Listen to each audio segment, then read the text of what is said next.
freaking first cut. Golly. Welcome to the First Cut Podcast. I'm Rick Gaiman, and this is your DFS preview for this week's American Express. And joining me to break it all down, it's Sia Nejad. Sia, welcome in. Rick, thank you for having me. You are a titan of the industry, and it's honestly, it's an honor to be on this show with you. So thank you for having me. Thank you very much. We can find you on Sirius XM, right? Co-host of the Win Daily Show. Is that where people know you from? That's right. I do some work, both football and golf related with WinDailySports.com, and we have our show on Sirius XM, Fantasy Sports Radio, and a few other shows as well on our just YouTube channel and things of that nature. Love it. Stoked to have you on here. So we're just going to do this. We'll start at the top of the board. We'll work our way down, but we've got to talk about this event first, Sia, because the American Express, not the Career Builder, not the Humana, not the Desert Classic, not the Bob Hope. I think I've covered most of them there. This is the American Express, and there will be no amateurs this week. So because of that, we don't need a third course. So we cut out La Quinta. That's gone, and we're just playing the Stadium course this week and the Nicholas course. So we'll kind of dive into a bit about maybe the rotation a bit, but not going to look like it has in previous years. Yeah, which is a really good thing, right? Because whether it's the names or the number of courses, like this is kind of getting confusing. So now we just have two courses to deal with. The course we're going to be on for the most part has shot links, so that's fantastic. So I'm actually looking forward to it. I like the change. I like the regular cut after 2 days. So, frankly, I don't like the alternate course thing just in general. So if it's going to be filtered down to 2 as opposed to 3, I'll take some of that.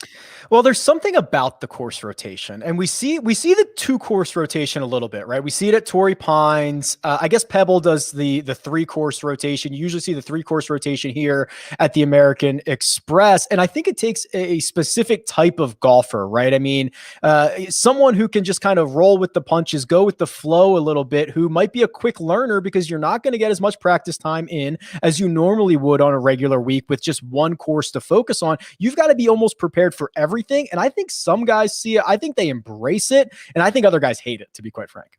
Yeah, I agree with you. And it's almost, Rick, it's almost like that guy that, that DJ type who just sort of puts his head down and doesn't really matter where he is. He's got the same sort of demeanor. Obviously, DJ's a weird example because he's the best in the world. But you know what I mean? Those guys that just they just show up and they have that demeanor like, okay, this is what we're doing today. Okay, that's cool.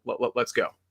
The Stadium course, that's the host course. That is the course that Sia mentions has shot link data. So they'll play that once either Thursday or Friday and alternate with the Nicholas tournament course.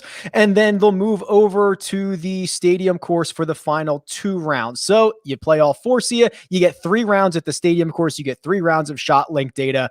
And that's, better than most weeks, I would say.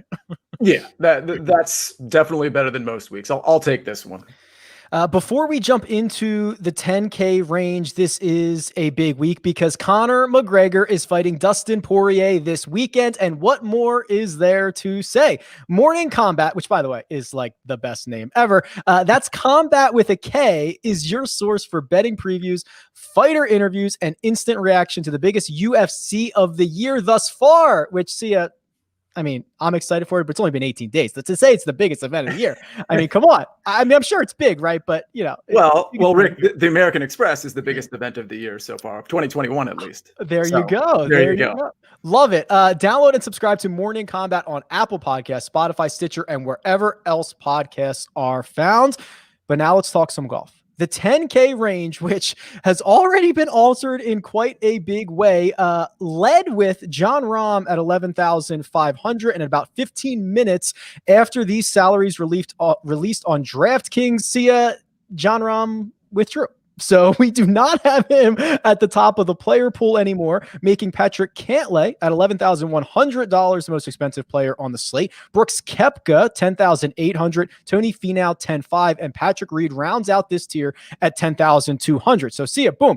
Jon Rahm, he's off the board. Now where do we focus our attention with the remaining 4 golfers in this tier? Yeah, it's weird because I don't want to be on the chalk, and obviously ownership percentages aren't really out or defined yet. But honestly, here, Patrick Cantlay is going to be my guy. I mean, we know he's a California kid. We know he hasn't been playing. Maybe that'll keep people off of him a little bit, and also just because he's super expensive and he's priced up. But in this range, I'm not gonna lean on Brooks Koepka here. I think I need to see more from him before the break. He really wasn't very good, and last time we saw Tony Finau, he wasn't very good.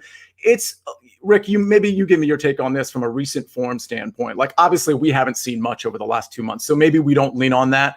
But I saw enough of Tony Finau to not lean on him at this price. So, of these four guys, I think Patrick Cantlay is the guy I'm going to lean on. And by the way, tee to green, this guy is the best of the field. I mean, approach off the tee.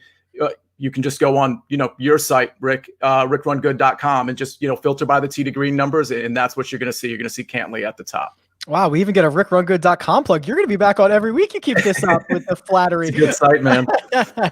Much appreciated. It's interesting, right? Patrick Cantlay had everyone had a weird 2020. He had an even weirder one because he played the Genesis. Then he had that surgery on his deviated septum. So he was already planning on taking a few weeks off and coming back for the Players Championship. Well, of course, that's when the world flips. We get 91 days with no golf, and everyone has this long break. So Cantlay did not play a lot in 2020, but towards the end, he goes out, he wins the Zozo. He finishes T17 at the Masters. He finishes T13 at the Tournament of Champions. And Sia, this is what I kind of like is now the most expensive golfers, 11,100. You can make a lot of really good lineups with Cantlay. I might be too enticed to pass him up.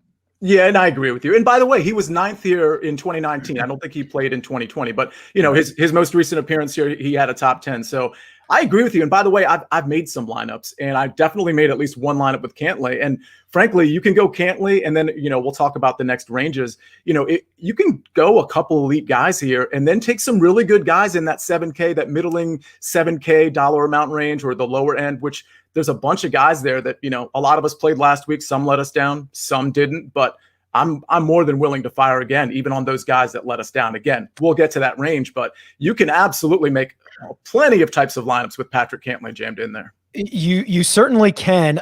You mentioned Tony Finau, and I want to mine into him for a second. It's weird. He has all the raw talent in the world. I actually think it is a compliment to him that he doesn't really have a great course fit, because I think he can play well a lot of places, Sia, but my problem with Finau is getting him right. You know what I mean? He rarely foreshadows success. He shows up at Kapalua a couple of weeks ago and you're thinking, okay, he's one of the top players in the world. Let's see it. Finishes 31st in a field of 42. And it's just kind of like, I never get him right. And I think it's just because he's solid everywhere, and there's not these natural fits or natural places to lock him into our lineups. And to your point, that's where you embrace just the sheer outright variance of golf. It's like, when do you take Tony Finau?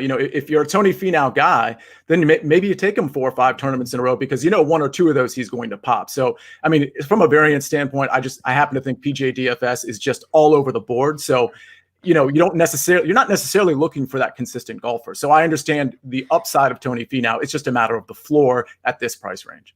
How is there a price that Brooks Koepka could be that would interest you? I mean, he's $10,800 this week. He is, I've been saying, one of the biggest question marks heading into 2021, because obviously we know what the ceiling is. The ceiling is multiple major championships. The floor has been pretty low. He was bad in 2020. He'd be the first to tell you that. Is there a price that would make Brooks Koepka more appetizing this week? It's an interesting question, because we know just from the Patrick Cantlay lineup that I did earlier today, we know that we can probably have some extra dollars on the table. And so even if Brooks Koepka was, let's say, like a flat 10,000, which I think that's probably where, personally, that's where I think he would be a little bit more appetizing to me, or like 10,100, or in that Patrick Reed range. But listen, the reason I'm not taking Brooks Koepka, it's not because he's priced too high. First of all, he is priced too high, but that's not the reason I'm not taking him, because I know I can maneuver my lineup to get a guy that's potentially priced too high. I just don't know where his game is. And so if I'm going to take somebody in that upper crust, it's going to be Patrick Cantlay, because again, just from a consistency standpoint, I feel like I can lean on that a little bit more with the same upside that Brooks Koepka will give me. Interesting. The final guy that we didn't really mine into is Patrick Reed. I think Patrick Reed is kind of this low-key big game hunter. 6 of his 8 PGA Tour wins have come in like major championship, tournament of champions, playoffs, WGCs. This isn't necessarily like a big time event. Now he has won it, right? Didn't he win this in like 2015? But again, with Reed, the foreshadowing doesn't happen, right? Like it's going to be streaky. It's going to be a bit volatile, or at least more volatile than some of these other guys in the 10K range. And he's coming off of a 56th place at Sony, and then withdrew from the Sony because he had blisters and shin splints and all this other stuff. I'm like, oh my God, there's a lot going on with this guy. I might just pass.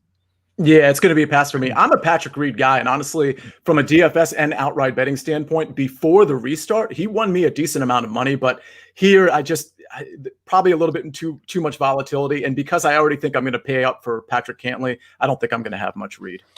I think we're going to have a lot of fun here in the 9K range. Sungjae Im leads it off. Matthew Wolff is 9,700. Scotty Scheffler, Ricky Fowler, Kevin Na, our most recent champion, and Abraham Answer and Russell Henley round out this range. Before we dive into any names specifically, Sia, would you consider foregoing the entire 10K range and starting your lineups down here in the 9,000s? The first lineup I built did exactly that. And just spoiler alert, I had Matthew Wolff and Abraham Answer to start out my lineup. But frankly, Abraham Answer and Russell Henley, I think, is a fine way to start out your lineup.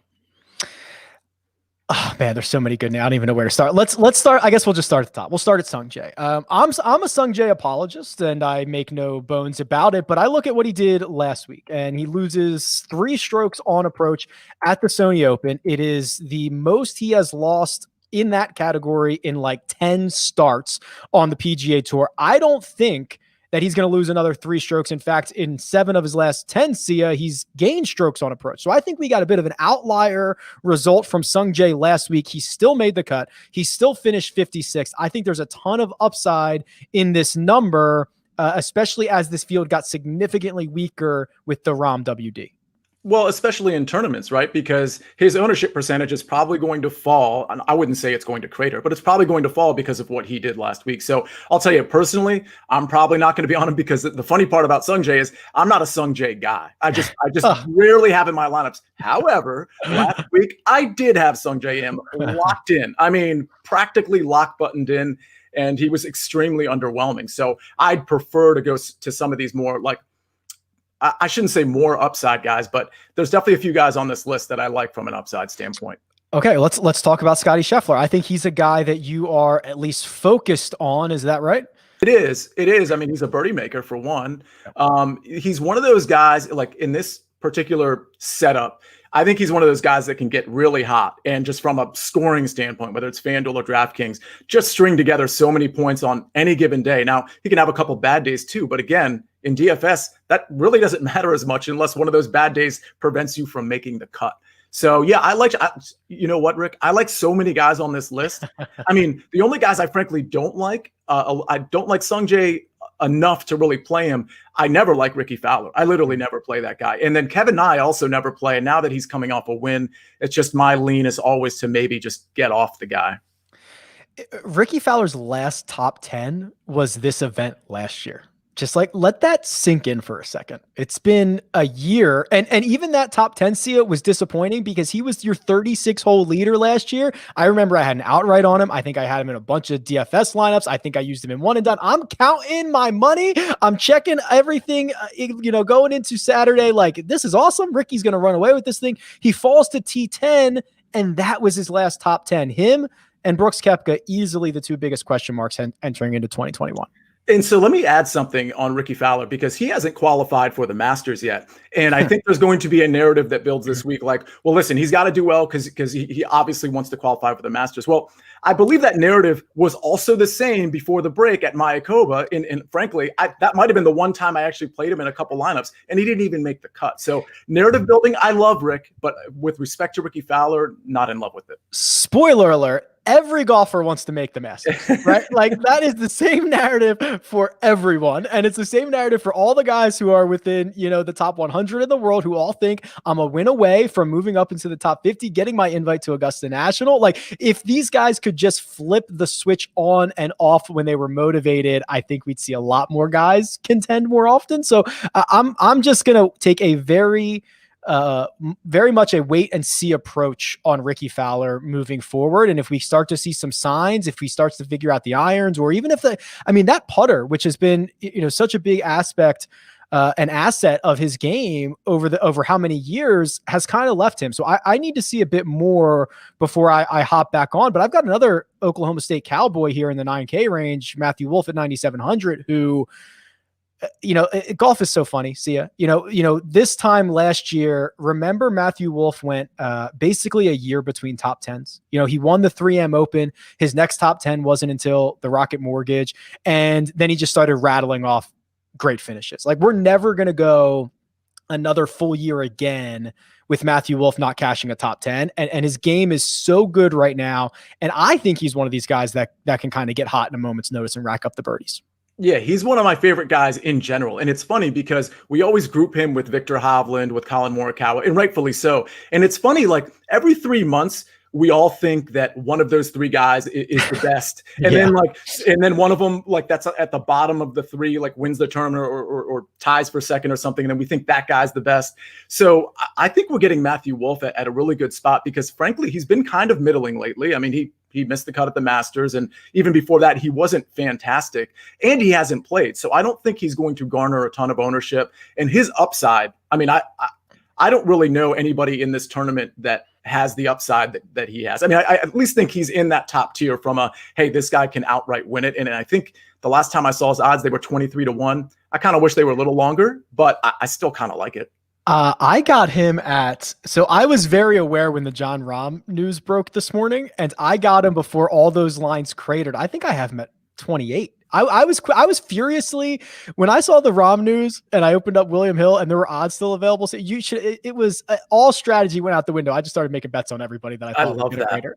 I love that. And I missed the window. I'm so disappointed in myself that I missed the window because you lost to like 5 units, depending on who you wanted to take. Yeah, well, when Martin Laird wins, it's not going to matter anyway. But it was fun for those 15 minutes that I had on a Monday morning. We have to talk about Abraham Answer. He is interesting to say the least for this week. He was a popular fantasy option last week. I know he made a lot of one and done lineups, and then he goes out and misses the cut at YLive, which should have been a really good fit for him. Now he goes to the California desert, and we know this has been an event that he's found success at. A runner-up finish last year to Andrew Landry, and because of that miscut, I think we get a really good number on him, 9,100. This, Sia, is where you have to decide if you're willing to forgive and forget, or you're going to be a jaded owner from last week and you're going to stay away from him. Well, I'm willing to forgive and forget for a couple reasons. And by the way, this is why I started Answer and Henley in one of my lineups and then just went down from there, because both of those guys last week hit the ball really well. Their ball striking was just fine, if not great. It's just they lost so much with the putter. And, you embrace this just as much as anyone. If you're talking variance, it's the putter that can just flash from bad to good, from day to day or tournament to tournament. So given the ball striking that both of those guys had, I love both of them. And frankly, from a one and done standpoint, I think I'm going to jam in Answer this week. I don't hate it. I certainly don't. I mean, listen, he, outside of the missed cut that he had last week, he's missed like 2 cuts in, 25 starts or something like that. It's very uncharacteristic of him. I agree with you. I'm willing to forgive and forget. You mentioned Russell Henley. I couldn't even, as of us, I don't even say recording this. We're live on YouTube right now. Russell Henley is not in the FanDuel player pool. I don't know what happened. I don't know if they forgot about him. I had to check 5 times to make sure he hadn't WD'd. I assume they're going to add him maybe after the Monday qualifiers, but he, as I'm speaking right now, not in the player pool on FanDuel, which was a bit shocking. Well, now we have to play Russell Henley because of course that's bulletin board material for Russell, right? Like he's going to see that and he's going to feel slighted. So you got to jam him in your lineups. You left me out of the player pool. How could you? Okay. I want to jump into the 8K range and we're going to talk a lot of value, but first we're going to take a quick break and hear a word from our partners. And we're back. $8,000 range on DraftKings. I won't read them all, but there's a couple interesting names at the top: Cam Champ, Phil Mickelson, Paul Casey. And it goes down to Brian Harmon, Adam Hadwin, who has had a heck of a lot of success around this event, and Ryan Moore. So who in this range, Sia, is moving the needle for you? Patton Kizzire is he's not a guy I'm normally on, but honestly, he's sort of playing out of his mind right now. And it's the type of guy where I might be late to the party, I got to admit, because people have been on him for a few months now, but I'm still a little early. And so I think I want to take him. And Siwoo Kim, another guy that is typically a great ball striker. I like Siwoo Kim a lot. I mean, at this price, I think Siwoo could contend in the top 5. Do you have any concerns that Siwoo Kim shot an 87 in the opening round here last year and then withdrew? So it's funny. It's funny because of all the hazards on this course, right? Because Siwoo is the type of guy, and we've seen this before, not just at that tournament, where once he loses it from a mental game standpoint, it's over. It's done, and it's like really hard to see, right? We saw it just 6 months ago. I'm trying to remember what tournament it was, where he was in first place going into Sunday and just Wyndham, I think it was Wyndham, and he just couldn't find anything. It was actually like kind of funny, but not at all. So, but again, I'm going to bank on the fact that he's not going to have one of those bad days, and he's certainly not a lock button guy, but the guy strikes the ball really, really well. He played well last week, so I'll go ahead and take a chance on him again. Yeah, he does it, and I certainly do not expect an 87 coming in. But I mean, listen, you know what you're going to get from Siwoo. It's Ricky Bobby. It's first or last. He's going out there, and he's either going to run away with this thing by 5 shots, or he's going to crash and burn. And if that is the type of golfer that you want in your lineups to add a little bit of volatility to, potentially snag a bit of that top 5, potentially winning upside, like, I don't hate it. You're right. He did play well. I mean, he really kind of played himself out of it on Friday last week. He shot an even par round of 70. You can't do that at Waialae. The other 3 rounds were just fine. He hit the ball well. He even putted well. So I just wanted to work in a Siwoo 87 reference in there, but by all means, I mean, he has been playing well for sure. Yeah, I mean, listen, DJ shot a couple 80s last year, right? So I mean, anything's possible. I'm laser focused on Sam Burns, and I want to know how crazy I am for this. So Sam Burns checks off 3 boxes for me. One of the boxes is that he has a weapon, which is his driver. So this year on the PGA Tour in strokes gained off the tee, it's Bryson DeChambeau, Rory McIlroy, Sam Burns, pretty good company to keep. Then you look at his recent form, and he's got 2 top 7s this season, and one of them in his last start. That was Houston, but that was 2 months ago. 2 months ago, Sia. Like, I don't know what to expect from a guy who's had 2 months off of competitive golf.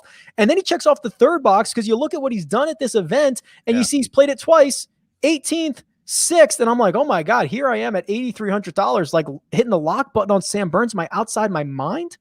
No, I mean, everything you just said is really compelling. I think on this particular course, I think a lot of people might shy away from him just because his power tool, if you will, is not necessarily something you absolutely need here.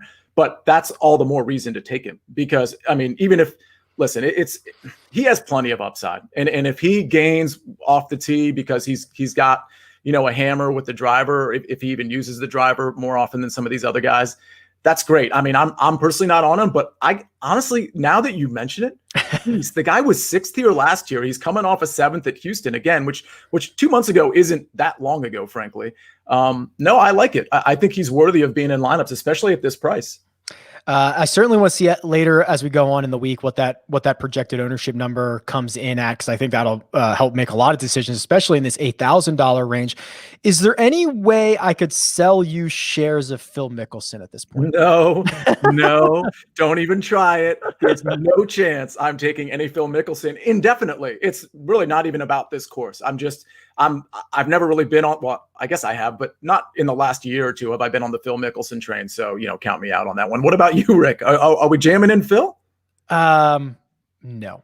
I can't see how you can. Like, I know that this is an event that he's played a ton. He's had a ton of success at. He's got 6 top 10s in his 17 trips. He's got multiple victories. I get it. It's Phil. He's popular. We are not looking at the same version of Phil Mickelson as I don't know, 18 months ago or something like that. I mean, it's just been whack-a-mole. He's always been loose with the driver.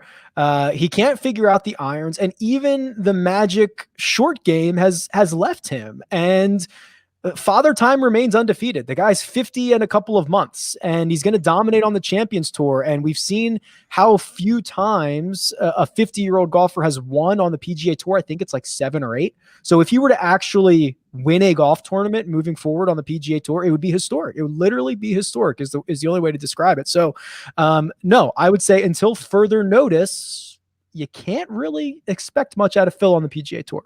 And by the way, if DraftKings wants to drop Champions Tour slates, I've got a different take for it. and by the way, if you want to play Phil in like a showdown lineup or something, that's fine. But if you're playing him on the full, the full, like the real tournaments, Henley and Abraham Answer are 200 and 300 more than him. Like, why? Or you drop down to Adam Long, who has been very successful here. Like, there's not really a reason to play Phil. If he was 8,200 or 8,000, then maybe it's a different analysis. But you're 200 away from these extremely good ball strikers. I don't know why you would do that. That's actually a really interesting take. The showdown situations, like you want to get Phil in the smallest possible sample sizes. Mm-hmm. I think you don't want to count on him for 72 straight, but for 18, maybe he makes a couple birdies in a row. He can find a magic out there for a while. I actually think that is a very solid approach to deploy. If you need to deploy Phil Mickelson in your lineups, I think showdown is certainly the place to do it. I like that a lot. And throw him in with Tony Finau. Just make sure it's not a Sunday. There you go. Saturday at the stadium course. Finau and Mickelson are going to win you all the showdown money. Adam Hadwin is a flat $8,000, and I think that he's going to garner, I would say, more ownership here than probably any other event that we get Adam Hadwin in at any year, right? I mean, the last 4 years alone at this event, he's been absolutely phenomenal. I guess his last 4 trips. So he went runner-up in both 19 and 17. He had a T3 in 18 and a T6 in 16. So that is 4 consecutive top 6 finishes. This goes against my grain because, Sia, as you mentioned earlier, like these guys that rely on the flat stick or especially getting hot in ways, they scare me because I think that goes away. But Adam Hadwin has been able to keep it going. 4 straight starts here. How do you feel about him this week? Well, I don't want to lean on recent history too much because we don't have much of it. But if you look at his last like 4 or 5 tournaments, I mean, it's pretty bad. I mean, missed cuts, missed cut. And then I think before that, he barely made the cut. So it's just, listen, if I'm in that range, I'd probably, because I think Adam Hadwin, even though he has good course history, I think he's a relative unknown because of his recent history, in spite of what we know about his ball striking. But if I'm going in that range, in that particular range, I might go to Ryan Moore or EVR. That's probably where I'm going to be pivoting from Adam Hadwin. EVR is interesting. The raw talent is there, and I don't know how often he puts it together, but you're getting to a kind of a critical mass of $7,900 in this field, and that's pretty appealing. So let's jump down to this 7K range. That's a good intro into it. And Sia, I think there is a free space potentially in this tier. I think there's a guy who might be the most popular golfer on the slate. Now, you and I have never done this show before, so I'm not going to make you guess it, but I think it's Doc Redman. I was going to guess that. I swear. Okay. Hold on. Go ahead. Sia, guess who this might be. Oh, I think you're going with Doc Redman here. It's got to be Doc. Perfect. Yeah, exactly. Wow. Why Doc? Why did you come to the same conclusion that I did? Well, because he's a great ball striker, and he's clearly, I shouldn't say he's clearly underpriced, because from what I recall, I don't think he's been super great lately. I know there was a tournament I leaned on him recently, and he completely something the bed. So yeah, but classically he's a great ball striker. So and he's priced in a really good spot. I don't know that I think he's going to be a super popular guy, because I know there's a lot. Well, maybe he is in this range. He probably will be among the top 3 percentage wise. He did limp to the finish line a bit at the end of 2020. He finished 61st at Houston, and then he missed the cut at RSM, which I think he was pretty popular there. He's probably one of the top. He could have been like top 8 in odds that week. He might have been like 33-1 or something like that. He opened up at 135-1 this morning. I saw that line, a bit of movement into it, but you do look at some of the upside. The T3 at Wyndham, the T3 at Safeway, the T4 at Bermuda, and the appeal of a good ball striker. I mean, it just travels. And I do think he's one good breakaway, maybe on a Sunday where a putt drops for him from hoisting a trophy.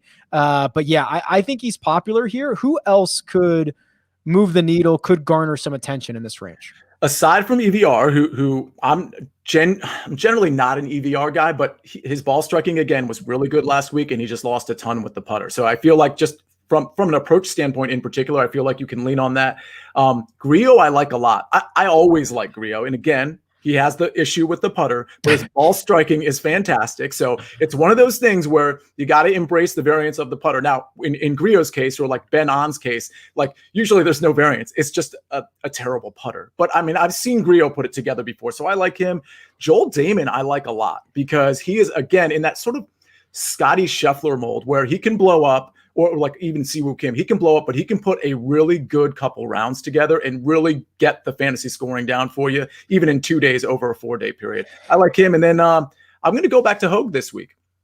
Oh, okay. That's interesting. I want to get to that in a second, but Grillo, let me mine into that a little bit because historically over the past 3 or 4 years, Grillo has been one of the most frustrating rosters in DFS purposes for all the reasons that you mentioned. He's going to be a great ball striker, and he is literally going to miss putts and flip off the ball. Like you literally caught him on camera, like throwing up the middle finger. Like that's how he feels when he's on the putting greens, which is a bit scary. Recently, he's been a lot more consistent.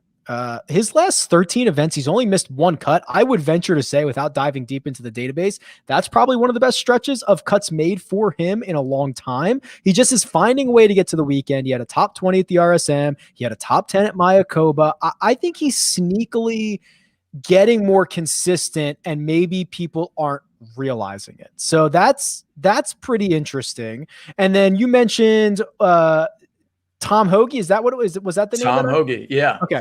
Let's talk about Hoge. I mean, Hoagie's a great ball striker. He let everybody down. I think, he was pretty popular last week. I know he was in a lot of my lineups, so he let me down as well. But he's classically a good ball striker. He's okay off the tee, I suppose. But it's really his approach, which he's going to need on these courses. I was going to say this course, but these courses.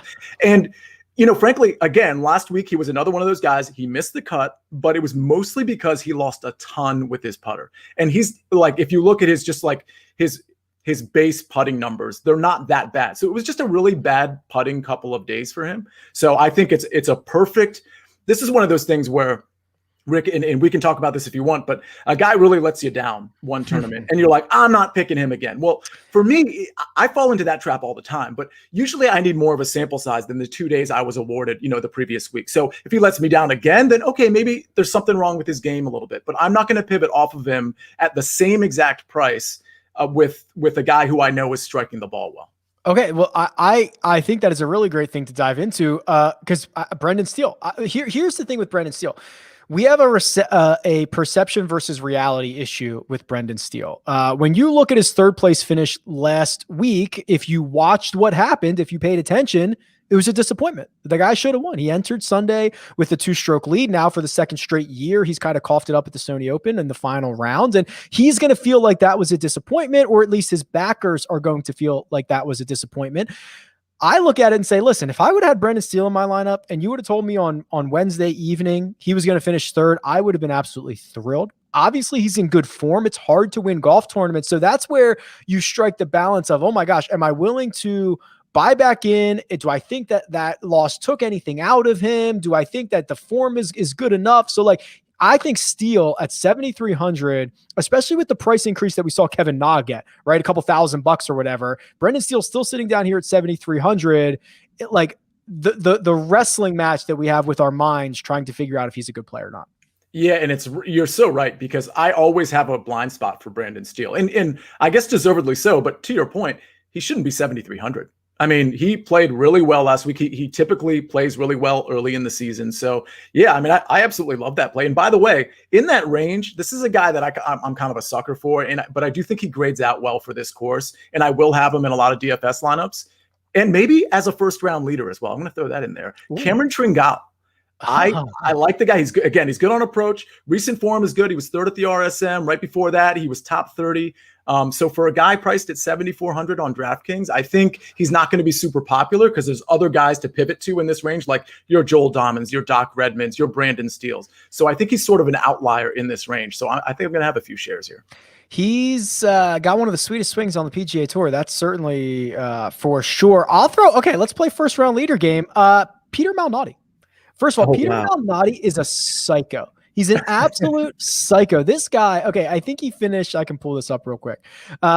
He finished 14th, T14 last week. First of all, he was the 11th highest scoring DraftKings player. And of all the guys who finished T14 with him, there were 5 of them. Malnati scored the most points because he's like a birdie bogey machine. He'll make 5 bogeys in a row, doesn't care, comes back, rattles off 6 birdies. I mean, he's an absolute nut. He's in a really good mental space right now. He's having a great start to 2021. He had a close call at Sanderson Farms. Like that volatility, it can go wrong, but when you're talking about like first round leader or showdown, like just inject that volatility right into me. Like I absolutely love it. 100%. And that's how you should look at these guys, especially from a first round leader or showdown standpoint. But, Peter Malnati can put 4 rounds together. And that's the beauty of DFS golf, right? You have this situation where like a guy can be generally pretty bad, but he has the upside to be good, 1 out of every 5 or 6 events. And I'm just kind of throwing numbers out, but yeah, Malnati's one of those guys. And typically, classically in that low 7K range, high 6K range, you have those guys that can go off at any given moment, especially if they're a course fit. There's a question in the chat that we can address. So Jesse wants to know, who are the course history pros we actually feel confident about this week? And the issue with this, and you can go, we only have the ShotLink data from the stadium course. So there is ShotLink data out there, but for historically, the other 2 courses, we don't have a lot of data whether, Adam Hadwin shot a 59 because he gained 9 strokes putting, or if he was firing darts, or if it was a combination of both. So I guess let's have a conversation about how we're even handling course history this week, because this is a popular event in a good location. Some of these guys have played this event a lot, but I don't know how much we can actually glean from it. Well, I put a little bit more weight on course history because we don't have much by way of recent history. And I do like to measure those along with, the classic strokes gain data. And so, again, without recent history, I do want to, but listen, I'm not going to be beholden to it. Adam Long was part of his question. I like Adam Long. I think Adam Long has some upside. He's actually proven it on this course. But with that said, am I putting Adam Long in however you want to phrase it, my core lineup, or am I putting him in, 20, 30% of builds? No, probably not, because I like other guys. So it's something I want to consider, but I'm not going to put a ton of weight on it. I'm just kind of scrolling through guys, this event, ShotLink data for this event, and guys that have like at least 10 rounds or so. And I see names like Abraham Answer, who's gaining a shot, 1.7 strokes per round. I'm seeing Brian Harmon. I'm seeing your boy Tom Hoagie. I'm seeing Martin Laird. I mean, there are options. I just say, take it a bit with grain of salt. I do find the challenge in the fact that we don't have recent history, and I don't think we have great tournament history. So we're kind of just doing a bit more guessing, a bit more gut feel, which I don't usually like to do. I like to bend the knee to the numbers, but this week is a bit different, I would say. Yeah. I mean, eye test is a part of the evaluation. I mean, so even if you want to talk about recent history, just the last 2 events in Hawaii, I mean, those are all things to consider with the strokes gain data and everything else you want to factor in there. Course history, recent history, all of that. A massive $6,000 range that starts with Branton Grace, Brant Snedeker, Denny McCarthy, and goes all the way down to the min. Martin Trainer, who made the cut last week for the first time in a while. He's a dead $6,000 player along with Hunter Mahan. And I want to start with one guy in particular, Sia, because we have a little outline, and I have this guy as a play, and you have him as a fade. So now we go into the Thunderdome and we have to battle this out to the death, and it's Denny McCarthy. So what makes him a fade for you this week? I guess it's more just the hype of Denny McCarthy than anything, but to your credit, that hype has actually vaulted him into this bottom end range, this 6K range. So I'm actually wrestling with it. I don't know what to do with Denny McCarthy. I mean, if you look at his recent form, it's not good. Miscut at Mayakoba, miscut at RSM, although he was pretty good before that at Houston and at the Bermuda. But, his course history here isn't very good either. He's just one of those guys that I think over the last, 6 to 8 months since the restart, everybody was always sort of like, hey, Denny McCarthy, he's the value play in such and such range. Mm-hmm. And I played it a little bit here and there, but the point is he's literally I just hasn't proven it lately. And so where he's priced, there are other guys that I like, so it's just not going to be for me. But given his price, he certainly presents value. I will say that he has not lived up to the hype. I will say that. Even the 4th in Bermuda, where I think he was fairly popular, but there have been weeks where he's been a fairly chalky play and he's let us down. I see it this way. We haven't seen him since Mayakoba, so it's been a handful of weeks. He's still one of the best putters on the planet. He started to make strides with the ball striking after the 3M Open last year. This might be a bit wishful thinking on Denny McCarthy and grasping at a few more starts. So I think he's one guy that I'm going to pay close attention to this week, one way or another, whether he misses the cut, whether he contends, whatever it might be. I think he's a guy that if he can figure it out, he unlocks a lot of options moving forward. And if not, I guess we can forget about him for a while. Yeah, it's a smart play though. Again, a lot of this stuff, at least on my end, is value driven. If I see a guy that's really dropped in price, I'll give you an example. I was all over Ryan Palmer 2 weeks ago. He was 7,000 on DraftKings, and I do a write up every week. And in my write up, I literally said, and I quote, "This is a very disrespectful price to Ryan Moore," because Ryan Moore can really flash, and he's been very good. And then the next week, last week at the Sony, he was 9,200. Now, granted, the fields are different, the composition is different a little bit, but the point is, take the guy when his value is least, buy low, if you will. And if you are a Denny McCarthy fan, then you have to buy him here because he's 6,900. Listen, yeah, I'm sold. That's fine. You mentioned there's other guys in this range that you like more than him. So let's hear those guys that you like more than him. Some funny names here. So Kyle Stanley for one, he missed the cut last week, but again, another good ball striker. He's usually really great on approach. He just didn't make it happen. So I'll go back to him. That's another guy that can get hot in a round. So whether it's showdown or first round leader, I promise you I'll have a few bucks on Kyle Stanley as first round leader because he can flash in 18. But Kramer Hickok has actually been pretty good lately. If you look at his approach numbers, those are solid. Tyler Duncan's another guy that, every once in a while, he just kind of shows up towards the top of leaderboards. Usually it's at like day 1 or day 2, but he's very accurate off the tee, which is solid here. He's very good on approach. So I like Tyler Duncan. And Ryan Armour is another guy that, again, he's a short hitter, so that's not really going to affect him here. It's not a super long course. But, on his good days, he's very good on approach. And even post restart, I think he contended a couple tournaments in a row. He was kind of near that top 5. I think he finished maybe second and then, was in the top 10 the tournament right after that. So we've seen the upside with him. And at 6,600, I think there's some value there. Kramer Hickok's really interesting. He was 9th in strokes gained tee to green last week. And I think if you would have asked me who finished like in the top, I don't know, whatever of strokes gained tee to green, I would have guessed 120 guys before I got to Kramer Hickok. To be quite honest, he was diabolical off the tee. He gained strokes on approach. He was it's really interesting. He finished 19th. Like I'm interested in that. That is a name that I had not considered until it came out of your mouth. So thank you very much. Going down even deeper than this, we start to get into it. And if you're going to start in the 9K range, maybe you don't have to venture down to the Christopher Venturas or the Akshay Bhatias of the world or anything like that. But I will make note that John Augenstein is making his professional debut this week. That might be a name that you remember from the Masters. So he was going for low am at the Masters. He finished second, but he finished 55th in the actual tournament, and he's making his pro debut. He's out of Vanderbilt, and I think, and this is a really weird concept, Sia, the unknown entity. We have no idea what he's going to do. He might be the worst guy in the field this week. He might finish 52nd like he did at the Masters, but the unknown entity is a bit appealing because a lot of these guys down here are known entities, and what we know about them isn't very good. That's true. One guy last week that I was on that was sort of still a little unknown was Kanaya, and he almost pulled through for me, but he didn't. But he had a respectable day for given his status on the tour. But yeah, I don't mind that play. I mean, I remember it was, I guess, day 1 and day 2, or especially day 1. Augenstein was like charging up the board, was he not, Rick? I believe that is correct. Yeah, I mean, these kids, we've been talking about this for so long. The line is blurring between the best players on the PGA Tour and the worst players on the PGA Tour, and then from there to the Corn Ferry, and then from there to college. And the lines are blurring. These guys are really, really good, and they can put it together. And this is a price tag that if he finds the weekend, you're thrilled. That's all you're asking.